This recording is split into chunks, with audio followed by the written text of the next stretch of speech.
on another exciting entry of Animation Deliberation. May the 4th be with you all. Star Wars and animation go hand in hand, and they just did it once again with Star Wars Visions Volume 2 coming at you right after these ads we have no control over. Sing along if you know the words. I hope you've missed this as much as I have. Oh, I know. Animation, deliberation, a conversation, and a celebration of our favorite action animated series. Yeah, yeah, yeah. Yeah, yeah, yeah, yeah, yeah, yeah. Oh, yeah. Welcome back, everyone. And we are just so excited to be here. We are your hosts. I am Andrew Rogers. And my name's J Scotty St. Clair. And I just cannot contain my excitement about this. Star Wars Visions has been a long time coming. It's going to hold a special place in my heart because it was one of my first podcasts as a permanent fixture host, I think was doing the first volume of this. Mm-hmm. And then to have them come out the gates and kill us with this second season with what seems like 3 times the budget was absolutely phenomenal. So I'm so here for it. Jay Scotty, how are you doing? What did you think of all this? I'm good. I'm great. I'm fantastic. It's at the time of this recording, it is exactly 1 week after May the 4th. So a belated May the 4th to you, Andrew. A belated May the 4th to everyone. But we could not wait any longer. That's why Zuhair is unfortunately not here. He historically has not been the most prompt when it comes to consuming Star Wars Visions. But Volume 2 is here, and we are here to talk about it. And I had a wonderful time breaking it down with you last time. So I'm really excited to do that again with Volume 2. Yeah, awesome. Without further ado, listeners, just so you know how we're going to do this, we're just going to kind of jump in with our favorite episodes, go back and forth and talk about them because interestingly, spoiler alert, Jay Scotty and I had different favorites this time. So it's not just going to be 40 minutes of The Ninth Jedi and then everything else like it was that first time. But yeah, Yeah, we're just going to kind of bounce it around, do it as a bit of a back and forth conversation as opposed to like a hardcore breakdown. right. I just want to say real quickly before we dive into the nitty gritty of like the specific episodes. We had our news episode earlier and we kind of gave non-spoiler reactions, but I do just kind of want to give my impressions of this volume as a whole.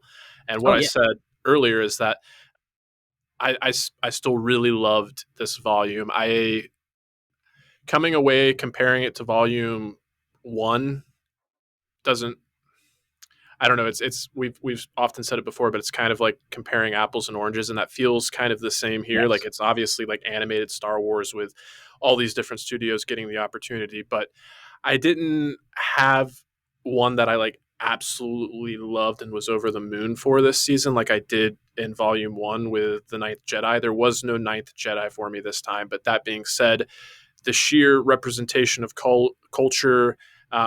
Getting to see animation from different corners of the globe and just the varying art styles, like that made Star Wars Visions Volume 2 worth it for me. And it made me excited that I really hope we get a Volume 3, Volume 4, and so on and so forth. Like, I know Star Wars means so many things to so many different people and so many different places, and it certainly means a lot to me. So to get to see everyone's unique take on Star Wars and the galaxy far, far away is just that's what Visions is all about, and I love it.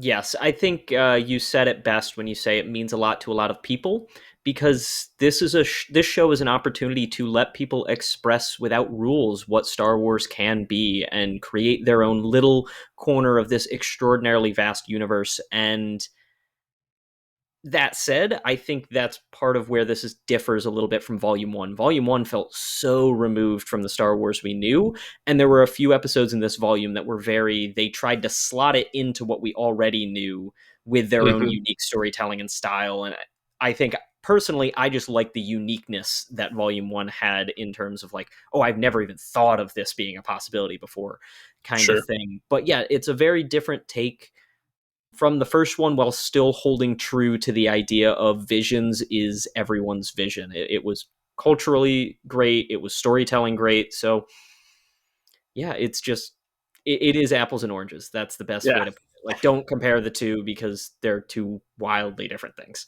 sure.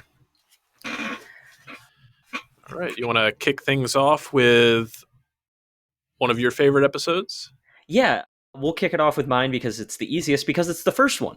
Yeah. Sith really, really drew me in from the start. Like, Mm, as far as a starter episode goes, I think they did a killer job of saying, all right, here's the tone that we have to set.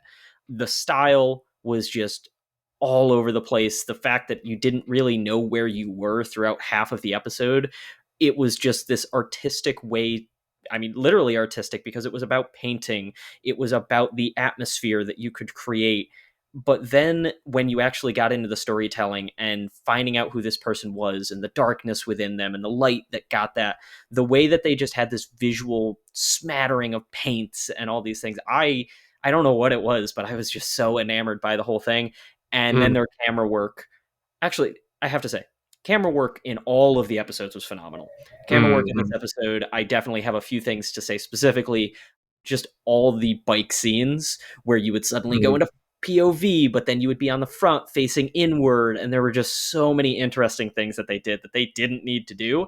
But I was so there for it the entire time. Yeah, no, I know this one's a divisive episode because it's not going to be for everyone, but the paint smattering, very art avant-garde artistic motif of it worked for me tremendously. Yeah, yeah, well said. And yeah, I agree with that a lot. I think the standout for me for this episode was the art style and the atmosphere. Like the fact that she is an artist and our protagonist is an artist and a painter, and her painting is unfinished, and she's kind of having this like artistic block that's kind of connected to her connection to the Force. Like I loved that whole through line there, and the fact that like as like just the art style, like kind of like this kind of like smudgy design but with sharp lines where you need them to give that definition, and the fact that she's like walking through these environments and like just like her painting is unfinished, some of these like interiors are completely unfinished, and in that regard it kind of felt like an unfinished painting or kind of like concept art. And it was interesting, with a studio name like El Giri, like it's obviously from Spain, and you can tell with the voice actors like they're all Spanish, and it has a nice flair to it. But it's interesting because I just read an article about how like animation in Spain is kind of like having a renaissance, because I don't think Oh, I knew it at the time, but it was a Spanish studio that did Arcane, and ahaha. yeah, yeah, exactly. So Very similar art style now that I actually like think about it. indeed, yeah, yeah. Yeah, and I will say caveat at the top here, listeners, we will mention what the studios are, but one of the unique things, unlike Volume 1, where we could say, oh, this is the studio responsible for Attack on Titan, this one's Kill la Kill, Mhm, this one's, Black Clover, this has a lot of names attached to it, but this is a lot of their like big first outings in the US, doing things more than short films or, things on the side. So we're going to be able to talk about the studios and how great they are, but mhm. I think the coolest part of this is just digging into studios that I have no experience with any of their previous works. Yeah, for sure. And I do want to give a little shout out to the droid E2, because like even though we only got to spend like what like 12, 15 minutes tops with these characters, like when E2 was in danger, I was like, don't you do it. Don't you Yeah, destroy no, E2. Anything but E2. him coming back at the end was like, okay, we're good. She put them back together. Like, again, I want to stop bringing in season one, but I have to. The droids across both of these seasons, they've done a really good job of finding fun droids for us to like latch Mm, onto in a lot of these different stories. And E2 definitely. is no different. Definitely. Definitely. All right. Shall we move on to one of my favorites? Yes, I'm Okay. very intrigued to hear what you have to say here. Certainly. So, my first pick comes from the latter half of the season with the penultimate episode, episode 8, The Pit, which came to us from D'Artagio and Lucasfilm itself. So, this one, I thought it had a unique art style, but nothing that particularly blew me away. It was kind of like, okay, this is an anime style. It's very well done. The proportions and anatomy are very accurate. Like I thought the stormtroopers were kind of like the most striking thing. I liked the way the shading on the stormtroopers were kind of done, and there was almost kind of like a lack of detail there.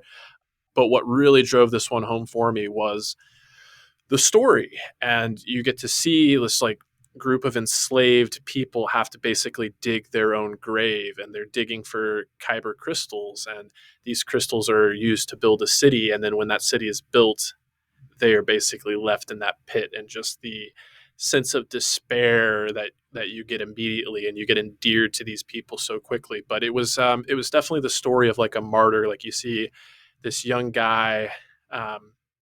The synopsis that I read afterwards like indicated that he was talking to his daughter, but I got more of like an older brother, younger sister Oh, vibe. interesting. So yeah, that was my kind of takeaway there. But the fact that he, even in like, you know, the worst situation, kind of seeing the depths of humanity, for lack of a better term, because we're talking about alien species and whatnot. But it seemed like everybody that was enslaved was from the same planet and very humanoid in nature. But even in this like worst situation, he still has hope, and he has faith in people, and has faith that when people hear about their situation, they're going to do the right thing. And the episode has like one of the absolute biggest gut punches of all. Like when he was getting tossed back into the pit and fell to his death, I thought surely he's going to find some way at the last minute to get his way out of this, or we're going to find out he's force sensitive, or everyone at the bottom is going to find some way to like cushion his landing or something like that. But no, he actually ends up being a martyr, and his sacrifice is not in vain.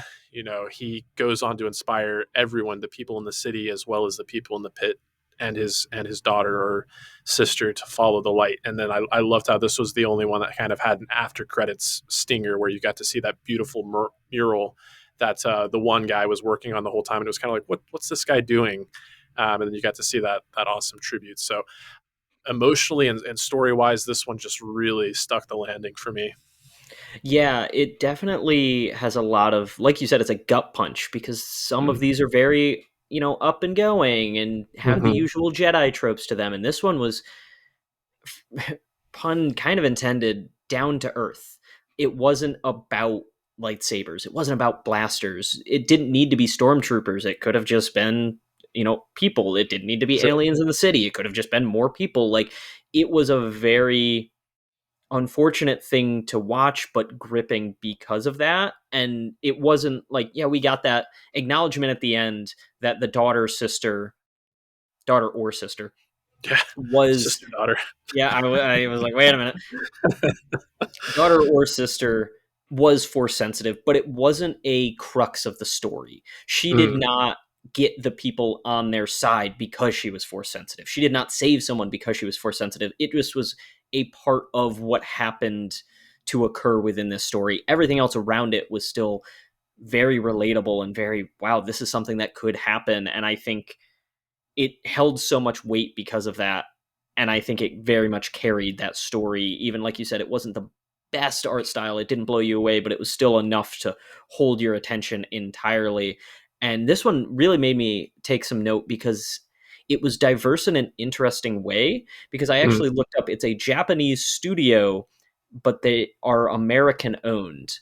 And I Hmm. noticed, if you look, they had very American features on a lot of the characters, and almost all of the works within their portfolio, when I looked them up, seemed to actually be having more accurate representation of Black or African Americans than most anime Hmm. tends to have. So I'm wondering if that's actually a part of their MO. And I kind of hope to see a little bit more of them coming out of Japan with some interesting stuff because they did a very good job. It reminded me almost of like the animation style in the Boondocks a little bit. I had to look up, like, Definitely. is it the same studio? But it I, is not, to I my had knowledge. I had the same experience. I had the exact same experience. I thought, oh, this must be the one that the studio that worked on Boondocks did. And I'm really grateful that you did that side research, because that is fascinating, and I would love to see more from the studio. And the fact that this is the only one that Lucasfilm like directly partnered with, I think says a lot about the level of respect and credibility this studio has. Yeah, well, the super interesting part, I think, of like where the Lucasfilm tie-in is a little bit more side research. There was a writer director and a co-director. The writer director is Leandre Thomas, award-winning writer and director from California, won Best Director at the Pasadena International Film Festival, and worked at Lucasfilm for 11 years. working on titles such as Light and Magic, The Mandalorian, Obi-Wan Kenobi, Star Wars Tales of the Jedi, and more. And then Hmm. the co-director, Justin Ridge, is the executive producer of Emmy-nominated Star Wars Resistance, and also has worked on Star Wars Rebels, Storks, The Cleveland Show, Star Wars The Clone Wars, and Avatar The Last Airbender. Well, there So we go. this episode had some heavy hitters behind it, so I'm not at all surprised that it was such a gripping story. For sure. For sure. All right. But I'm going to jump to my first pick that we did because we kind of did it in order, not of favorites, but just in like what order the episodes came in. I like the Hmm. first one because of the art style. This episode, however, might be my favorite story of the group Okay. because I legitimately cried at the end of Oh, this episode. yeah. In the Stars was probably my favorite story. It was one of those like, okay, I kind of see where this is going, that the stormtroopers have done their usual, we take over a planet and we gut it for resources, but to actually find out that these were the only two left of their race and that they had to rely on each other, but then come to find out they had the power within them to take down all of this while making me wonder, is it force sensitivity or is it some power that these people have because the ancestors were in the stars and suddenly when the stars come out and the magic was able to come back to the rocks, that was when it was just okay, turn on the waterworks, I'm open just as much as the dam in this imperial facility is at that point, because it was just so amazing to see the handprints of the people and just knowing that they are going to continue to uphold the traditions. Like they made it out. I didn't know if they were going to. I didn't know if we were going to take the dark turn with this episode. So it's like, okay, there is that hope. There is that next step. And, you know, they were able to do it together with their power. Yeah. I just thought it was honestly amazingly gripping and so visually interesting because I had to Google this one. It was a combination of stop motion and CG for a Hmm. lot of it, and I Okay. think it worked gloriously. The combination of the two, because I really couldn't tell where one started and one ended, but I was looking at it like this can't all be stop motion, but it can't all be CG either. Like Yeah. it was super pretty. Like I wouldn't necessarily say the prettiest because there were very, very pretty episodes, but it Sure. still definitely ranks in terms of I don't think I'd change anything about the way that this studio animated For sure. For sure. I just want to point out how fitting it is that we go from the pit to in the stars. It's like it. I also from just have to say, I read The Pit when the episode started, and the song yeah. for Parks and Rec has been in my head all day now. Just, I That's cool. fell in it, the pit. That's great. That's great. That's great. But no, I agree with you. This is definitely one of my favorite episodes. Definitely, probably in the top 4 or 5 for me. And I can't help but compare it to a couple of other episodes for different reasons. One that'll be coming sooner rather than later. But you talked about how it was done in stop motion and a combination of CGI, and not knowing where one began and the other ended. Like, totally co-signed to that. Like, I just assumed it was all stop motion. I just thought it was really, really well done and like so visually interesting. And I didn't have the opportunity to look this studio up, but Punk Robot, I have to imagine, is like South American in some regard, because I definitely got South American like cultural influence in terms of our main characters. And the other episode that I will kind of compare it to, as I'm not going to say the episode right yet, but it had a lot of cultural influence as well that it kind of wore on its sleeve, and it also focused on a relationship between siblings. But for me, I thought this was the more relatable and powerful story between a younger and older sibling. And this one didn't really fall into the trope of like the very eager and kind of gung ho younger sibling like coming across as like unbelievable or annoying for me. I loved how different the sisters were and how they were able to like bring out each other's strengths ultimately, and like in the wake of their mother's loss, like they were each other's rocks. And yeah, everything else, like the action, the story, like it was just super satisfying and super heartfelt and beautiful in all regards. Yeah, and it is Chilean. You were correct, and Okay. I do think it is that little bit of close to home, just a lot of so many of the native like tribes within the Americas just have so many interesting stories that like you want to tell. And like you said, they wore it on their sleeves, be it the way that they talked, the way that they had their clothes, and then the murals that they had were just all so Hmm. reminiscent. But the one thing that I didn't mention that like is the number one thing in my notes when we talk about the stop motion, the miniatures.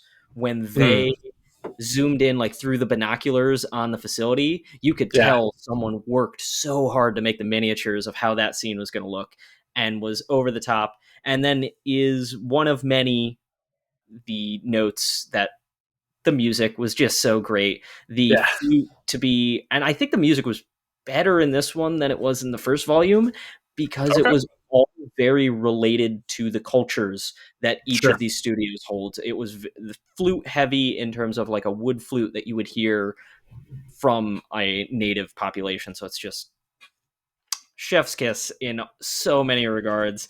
And then it it does hit harder, and I hate it when the empire is always British because they're always British and it just makes sense, and I don't like it, but it's great.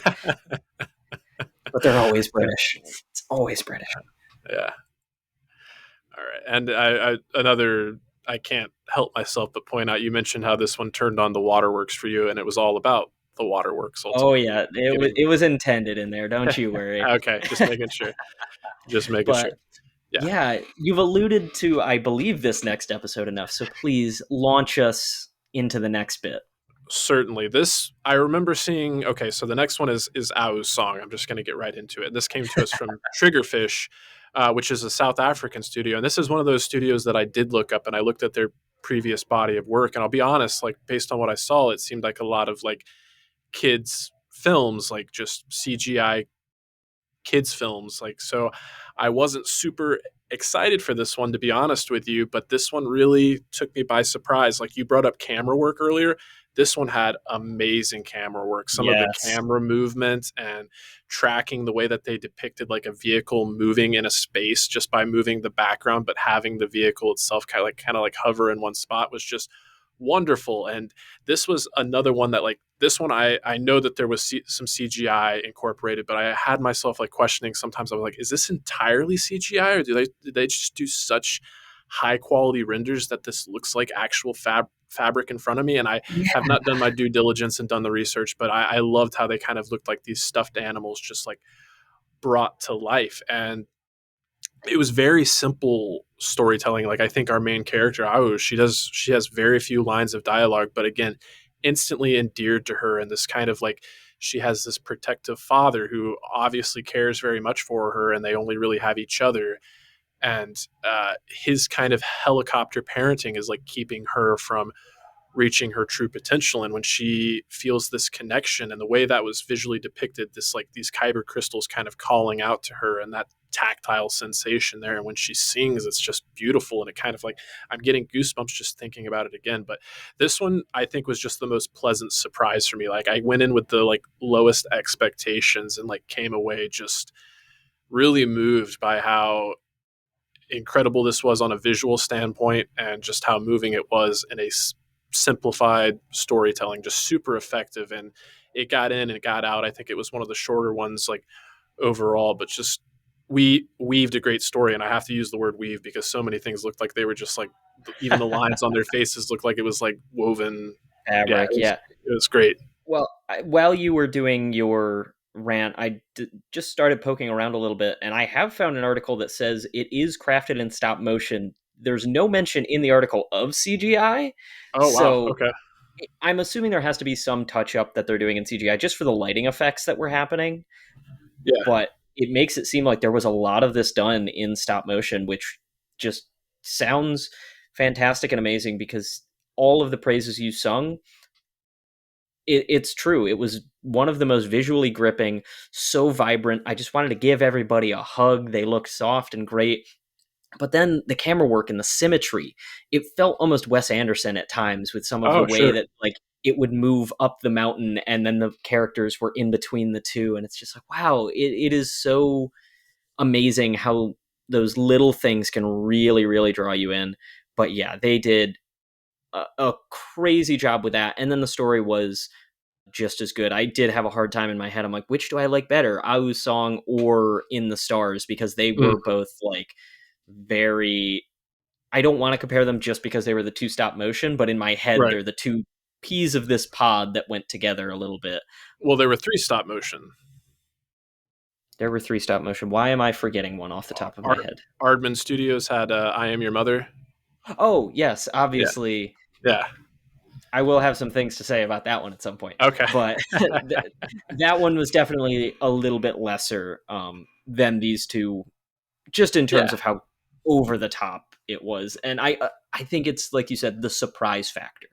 Like I Hmm. didn't go in knowing much about any of these, so it was just blowing me away at every turn. Hmm. Yeah.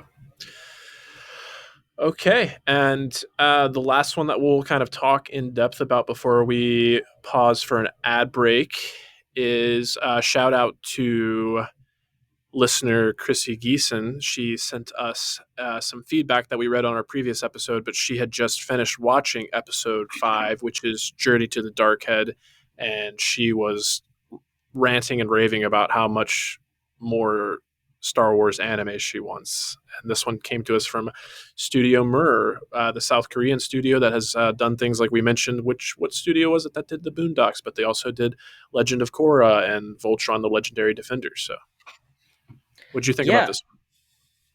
I thought this was a really good one. I think it's a good, for lack of a better term, middle ground. Like nothing it did in terms of story was like so over the top amazing or so I don't care about it. It was just a generally good story across the board. I thought it was a very gripping setting that they used. I think that really let them just take their strides and really visualize the Star Wars tropes. You know, so often we get these stories of, oh, is it the light side? Is it the dark side? Is it some combination of the two? And we got to watch that happen in just groundbreaking scale, I guess is really what it comes down to. But they had a very intriguing villain in Lord Bison, I think is Mm, what they're quoted as, with the like snake tail whip that they had going on. yeah. And I'm gonna go off the rails a little.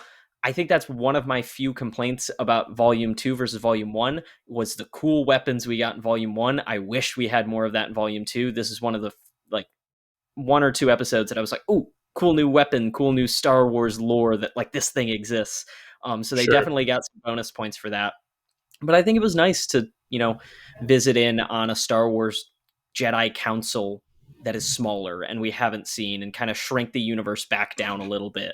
But yeah, I think it was just altogether a fun episode and is one of the few that I mentioned at the top. It left us on a cliffhanger, and I was like, wait, I actually Mm, kind of want this series. I want to know what their next little adventure is between the two of them. Like they did a very good job of making me ask for more right at the end, because the whole time I yeah. was like, I don't know, and then we started to get toward that climax. I was like, no, wait, this is good. Give me more. Like, what else can I get? Yeah. Yeah, this one kind of felt like a spiritual successor to the Ninth Jedi for me. It didn't like blow Yes. me away like the way that the Ninth Jedi did, but I do think it was one, like technically speaking, one of the best animated ones in terms of kind of going back to traditional animation. And I think you brought up a lot of good points about like, you know, as much as the series like expands the Star Wars universe, it is kind of nice to like also, you know, kind of zoom in a little bit on like a particular group of people, have a smaller council, have a smaller conflict that we kind of look in here on. But to that end as well, I kind of liked how it built out like another way that the force manifests itself. The fact that like there's this planet that has the ability to do some like fortune telling or like look into the future with these stones, and like it's not just limited to the Jedi or the Sith. Like places that are like so strong in the force, like the balance is there. Like our main, one of our two main characters, um, had this notion that once I destroy the dark head, that'll fix everything. But when she gets there and realizes that the future that she saw, it was kind of like predestined. Like she was always going to wind up there, and always she was that third figure, that blurred figure. And she finds that like the one does not exist without the other. The force flows between both of them. I always appreciate the nuance there. Like Star Wars very much delves into like the good versus evil motif. But more and more, we've been able to see that it's not always so black and white. There are shades of gray in between. And while Lord Bishan was definitely sadistic and not very redeemable in any way, it was kind of nice to spend time with a Jedi that was a little more disillusioned. He wasn't as moody as like Anakin per se, but he definitely had his angst, and to have him like form this relationship, and again, like it left off on a cliffhanger, but they decide to have adventures together and to continue to travel together. It left me wanting to see more from both of them. Yes, especially when you remember how big the universe of Jedi is. It's like they could have survived Order 66. Who knows how Yeah, far before Order 66 this even was? It seemed like it was long before all that, but yeah. yeah, There's there's always more Jedi coming out of the woodwork anyway when it comes to Order 66. seriously, there are just so many. Yeah, yeah. But Well, I will say this has been a lot of talking through these first 5 episodes, and I'm getting kind of parched. I don't know about you. And I think if you are feeling that same way out there, listener, we have a great solution for you because I know what I am doing as soon as this podcast is over, and it is going and making a smoothie. And I'm going to use my BlendJet 2. And you might be asking what that is. The BlendJet 2 is a portable blender, so you can blend up a smoothie at work, a protein shake at the gym, or even a margarita on the beach, which is a great option. Trust me.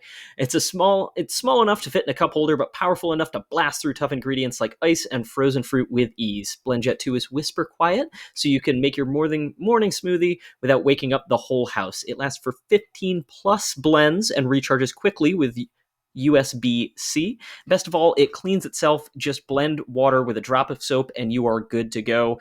And let me tell you, that is probably one of the most convenient features. I feel like I talk about it every ad read, but I don't care because I hate doing dishes, and this solves that problem for me. Every time I use it, I know I don't have to go through the hassle of cleaning it and making it look pretty again because I know it started at a glorious color because they have a lot of great colors to choose from, 30 plus if you were wondering out there, listeners. I personally have a lavender one and a red one, and I'm trying to keep them both that same nice color even in my cup holder. J Scotty, what colors did you get again?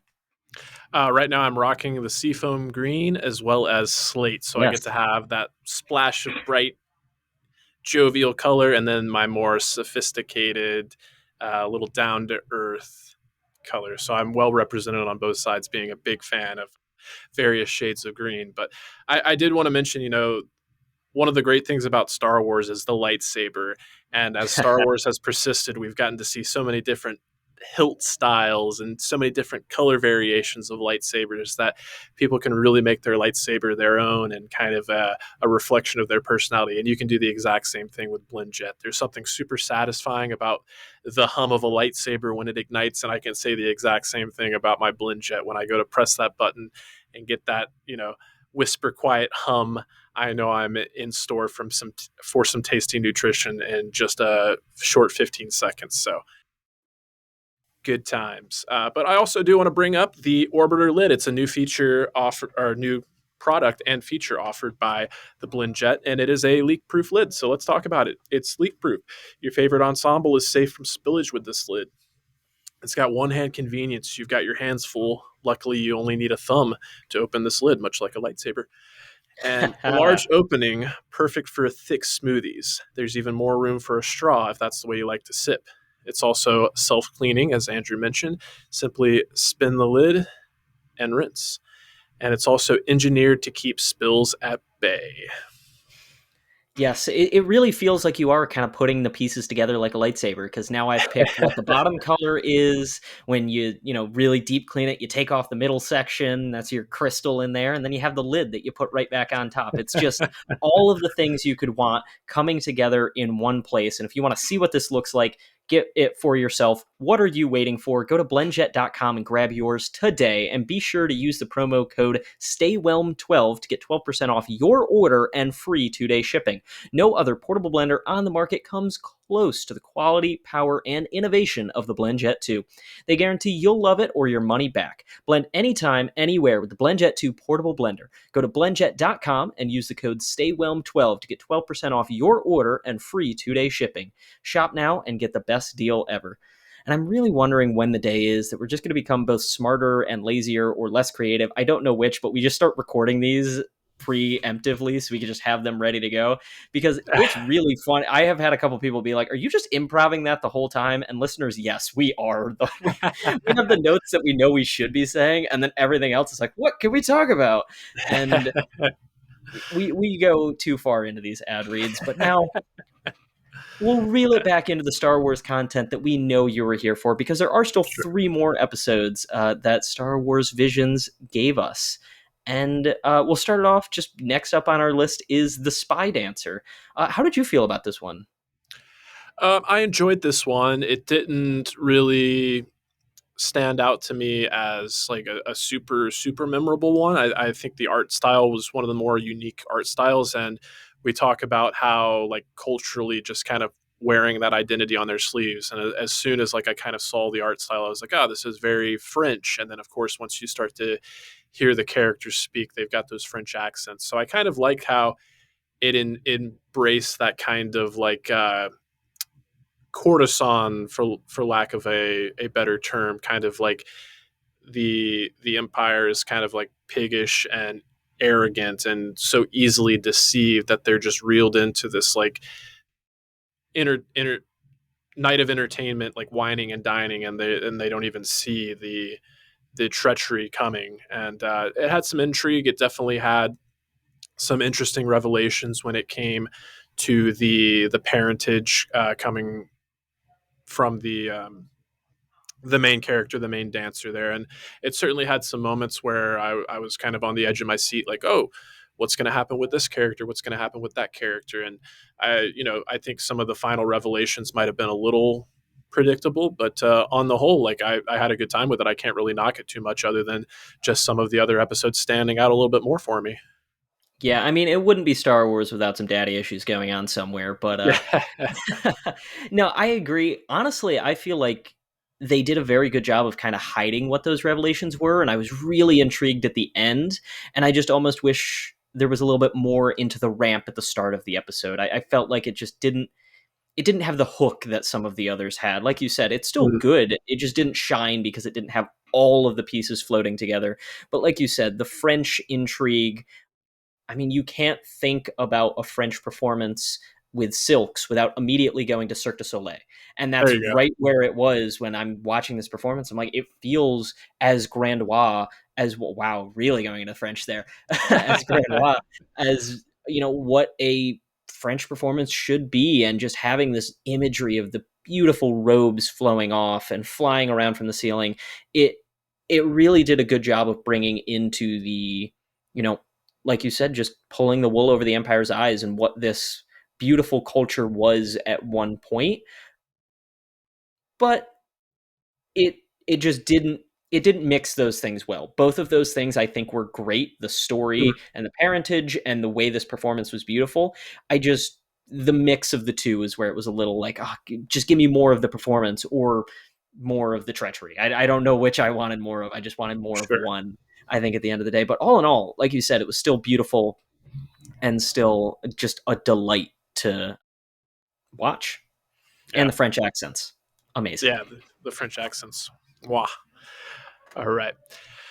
Moving on to Screecher's Reach, which came to us from the Irish studio Cartoon Saloon. Shout out to all our listeners in Ireland. We've had some crazy download numbers from Ireland. I don't know what to attribute that to, but this one was an interesting one for me because I remember seeing some of the characters from this one in the trailer, and it like the art style really striking me. And this is one of the ones I was really looking forward to and expecting to have pretty high up on my list. And as a horror fan, it certainly had some elements that I certainly enjoyed. And again, the art style was very interesting, very unique. Kind of reminded me a little bit of Gendy Tartakovsky in some regards. Yes. Kind of over the garden wall as well.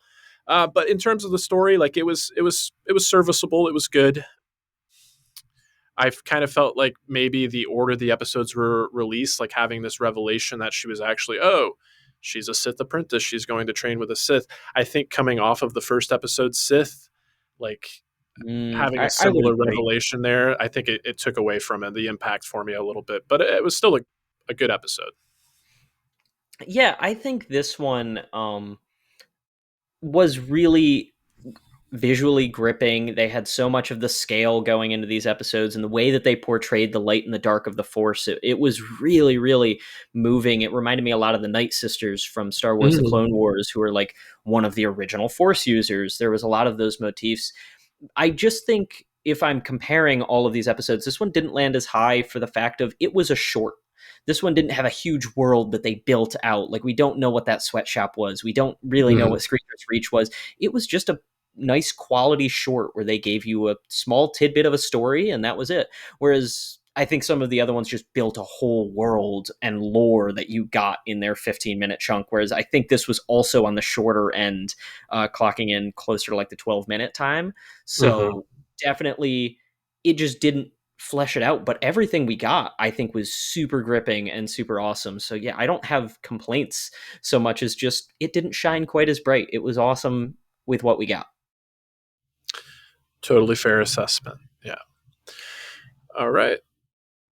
And side note, you mentioning Over the Garden Wall, now that that's in the universe that you have also watched this, I feel like this is a Yeah. Halloween special waiting to happen because that's like one of my favorite. I don't want to be too scared, but I want to enjoy something around Halloween. Over the Yeah, Garden Wall just fits that cozy fall energy that I love. definitely. And Definitely. definitely, I like the notes because it's very close to what Cartoon Saloon was doing. But we do have the one remaining episode left. Or no, we have two Oh, left. I two. apologize. All good. Next up, we have I Am Your Mother, and this came from the UK studio that gave us Wallace and Gromit, and that was right on the box. Like, as soon as I started this episode, I was like, "Oh yeah, this is Wallace and Gromit." I know it immediately.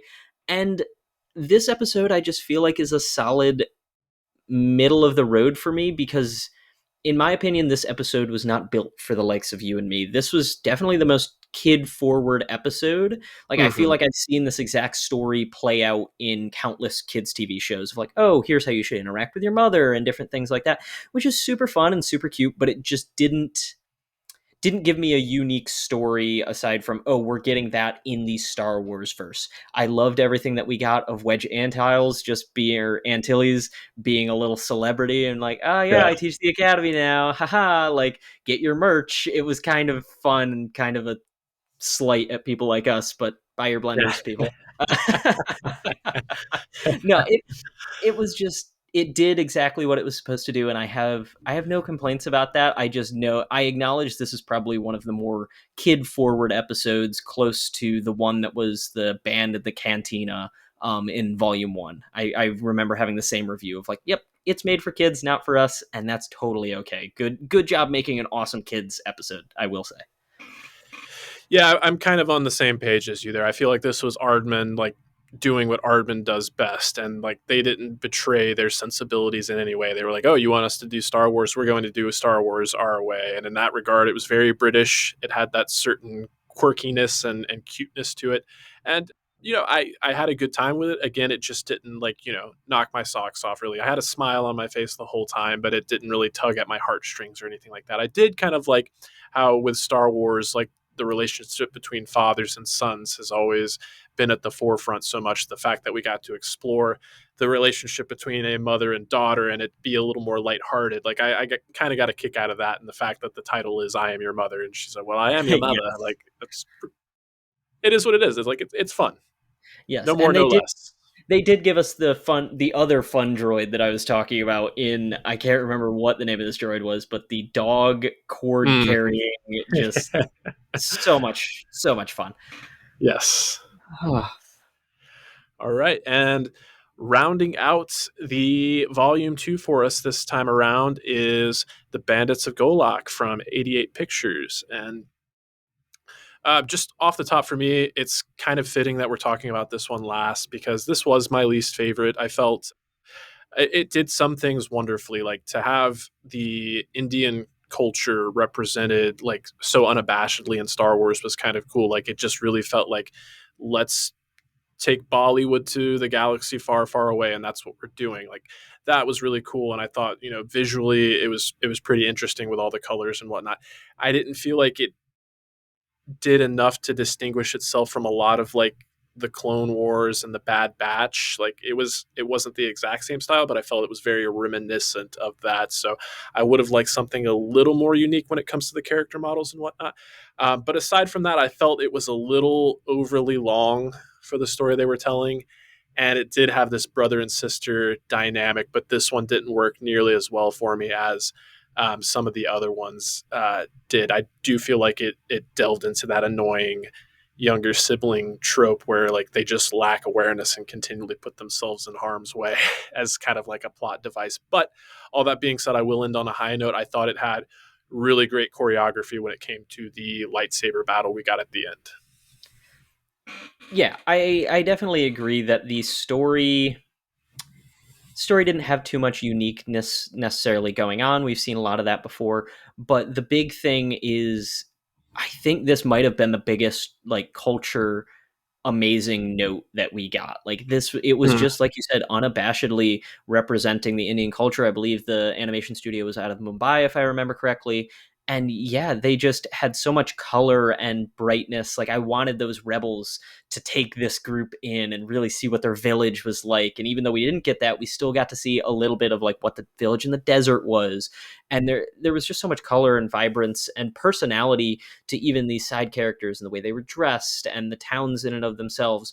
But the one note that I have, and you mentioned it, is the word Bollywood.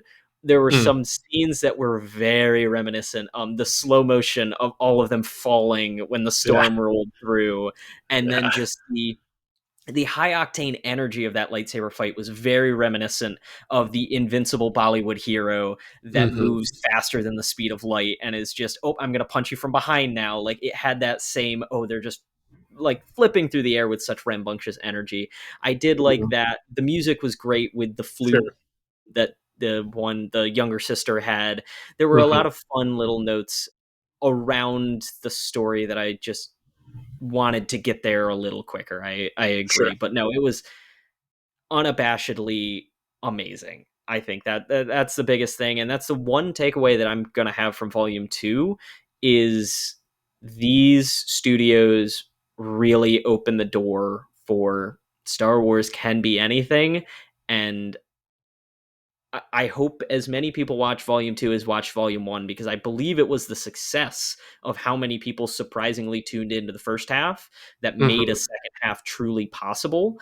So, yeah, definitely give us more of this. Yeah, I'm right there with you. Like I said at the top, I hope we get a volume three. The other thing I hope, like speaking of more, I hope we get more people to join in on the conversation. I hope we can read some feedback. I hope we can do like a follow up episode to this. I would love Oh, to know what everybody yes. else out there, all our listeners, what you're thinking about volume two, what some of your favorite episodes were, what some of your favorite moments were. So I encourage you, reach out to us at animation deliberation podcast at gmail.com or any of our social medias and let us know what you're thinking. Yeah, and you can follow us on all of those social medias, Animation Deliberation on Facebook and Instagram, as well as Animation Delib1 on Twitter. And yeah, tacking on your favorite episode or a list, because I've seen like 3 or 4 different articles, and they've all had a different order of these episodes. Like the last article I just read had I Am Your Mother at the top and The Pit at the bottom. And I was like, this is Sure. a totally different list than what I would have even thought was remotely like something people are thinking. So I definitely want to hear what everyone has going on for sure. And hopefully, when Zuhair finishes, we'll give him a little bit of time to talk about it because I'm just as curious what our co host of animation is really thinking. Yeah, right there with you.